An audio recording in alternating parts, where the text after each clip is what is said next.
NRCS California. Welcome to a conservation chat with Carlos Suarez. Good afternoon, Carlos. Hi, Anita. How are you? I'm great, thanks. Thank you so much for spending time with us today and getting some comments to share with our employees. Absolutely. You know, I must say that since you've been back in January, we haven't seen that much of you at the state office. I know, and I know I'm getting that feedback here in the state office. Like, where are you? It's like, no, I'm what I'm supposed to be right now, which is in the field. Yeah.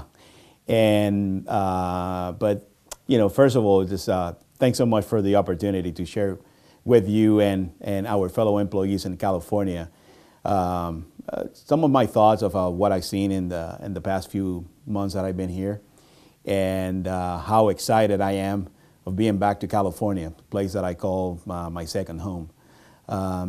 Yes, I've been out visiting with partners, which are very important not only to me but also to the agency. But more importantly, I've been visiting field offices. Yes, you've been to just about all the field offices, or a good percentage of them. Yeah. What sort of feedback are you getting out there? One of the things I feel very proud of is the passion and the commitment that the field has for the work that we do. It's there. I can see it not only in the way they express about what they're doing, but in their eyes and how they talk about their projects. Whether it's a fencing project, animal waste systems, fish passings, whatever the practice is, I can see it in their eyes and their passion and how happy they are of being working for NRCS. Whether it's someone that has been with us for a few months or people that have been with us for almost 40 years, that passion is still there. But one of the things I've been hearing loud and clear is how can we improve the delivery of conservation programs in the sense of the farm bill programs that we manage, whether it's EQIP, WIP, and so forth. And that involves, the ranking processes that we have in place, funding pools. Right. How do we develop those? How do we integrate the feedback that we get from the locally led work groups, which is vital and is very important to carry that message and carry the conservation. So that's been kind of the main topic that has been consistent in all the offices that I've been at.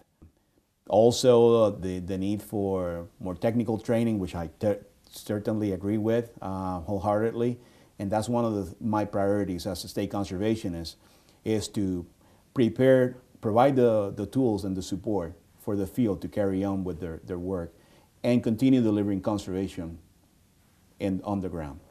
We're a technical agency. We have been for more than 76 years. We'll continue to be a technical agency. And as such, we need to prepare our employees, whether you have been with us for 2 months or you've been with us for 38, 39, 40 years plus. We need to continue that. And at the same time, being able to provide the assistance to deliver also those farm bill tools, or the tools, as I call it. Farm bills, I consider tools to put conservation on the ground. Right, right. Carlos, a lot of the things you're talking about, the various issues that we're contending with, it leads me to ask you, what is your vision for California here, NRCS here in California? What do you see for us in, say, the next 3 to 5 years? As you know, and many of the field personnel that I had the pleasure and the honor to have worked with my first time here in California from 2005 to 2008 as deputy, there are some things that are still the same, still is priorities, air quality being one of them, water conservation, water quality, especially with new regulations that are coming into place. Some others have changed.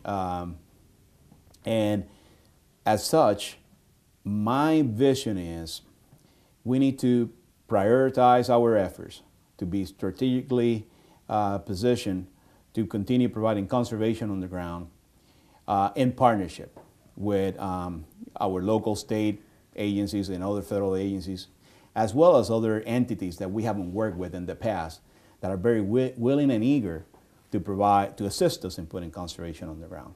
So in that sense, what I want us to be looking at is, okay, what are the things, whether it's state initiatives, national initiatives, or special areas of interest, focus areas. What have we accomplished on those areas? Do we need to continue providing, we need to continue those efforts? And if so, how do we do it? And it may be a different level of support. And what I mean by that is we might need, and rather than technical assistance, might need financial assistance or vice versa. But I want to make sure that we coordinate our efforts with our government or with our other partners to provide that conservation. Two areas of interest in the state that we certainly need to be focusing on in the next several years is water conservation and water quality. Those are two that are certainly remain on the top of my list, and as such, I want to work with partners and see how we continue to address those. Air quality remains and will remain a priority, and we'll continue to do that. But as others, I want to explore what are other priorities in the state that our partners and farmers and ranchers, which eventually there are our customers, help us identify so that we can strategize and have a plan to address those. You may remember about a month ago, we invited employees to send us questions that you would answer. And we got quite a list.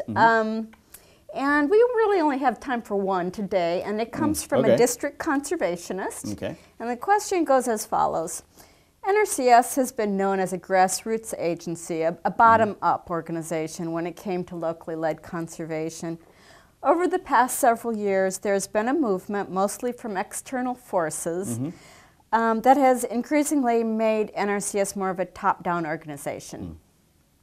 Carlos, what are your thoughts on these changes? How would you address that? Yeah.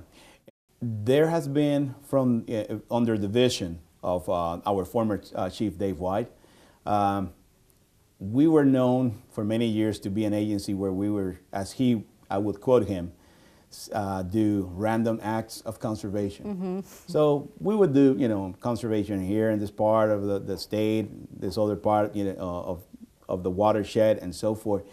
And with the chief, he implemented these national initiatives, which certainly was a way of addressing those resource concerns and have positioned ourselves as a leader in not only in the nation, but I will say it in the world, in addressing natural resources on private land. Quite frankly, we're still that local-led, local process agency where we take in consideration what are the resource concerns of the state. In fact, the national initiatives actually came up from information the local stakeholders provided, not only to the state conservationists like myself, but also to the leadership of the agency. And with that feedback, we basically formulated a way or a strategy in how to deliver those that assistance, whether it was financial or technical assistance. The locally led process is still important.